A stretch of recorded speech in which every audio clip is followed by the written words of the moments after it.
अगर आप कैश निकालने के लिए तमाम बैंकों के एटीएम का इस्तेमाल करते हैं तो फिर ये खबर आपको झटका देने वाली है।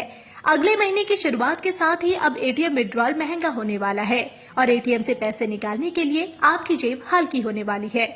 बता दें कि भारतीय रिजर्व बैंक ने बीते दिनों एटीएम इंटरचेंज फीस में बढ़ोतरी को मंजूरी दे दी है और ये बढ़ा हुआ चार्ज 1 मई 2025 से लागू होने वाला है।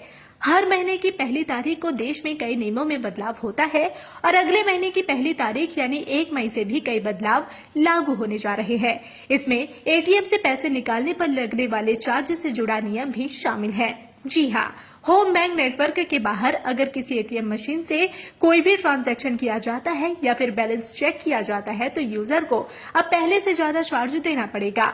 अब भी ऐसे एटीएम का उपयोग करने वाले चार्ज अप्लाई है और 1 मई से ये और भी बढ़ने वाला है।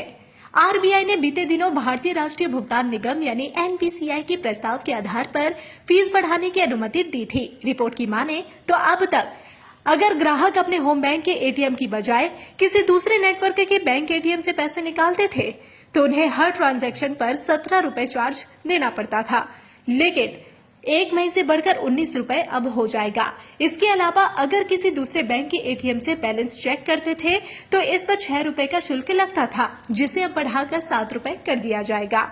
एटीएम ट्रांजैक्शन फी हाइक की मांग लगातार व्हाइट लेवल एटीएम ऑपरेटर्स के द्वारा की जा रही थी। उनका तर्क था कि बढ़ती परिचालन लागतों को देखते हुए पुरानी फीस कम है।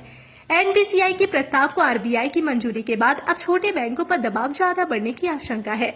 दरअसल वे अपने सीमित इंफ्रास्ट्रक्चर के कारण दूसरे बैंकों के एटीएम नेटवर्क पर बहुत ज्यादा निर्भर है। ये जान लेना जरूरी है कि बढ़ी हुई इंटरचेंज फीस वह राशि होती है जो एक बैंक दूसरे बैंक को तब देता है जब उसका कोई ग्राहक दूसरे बैंक के एटीएम का इस्तेमाल पैसों की निकासी के लिए करता है।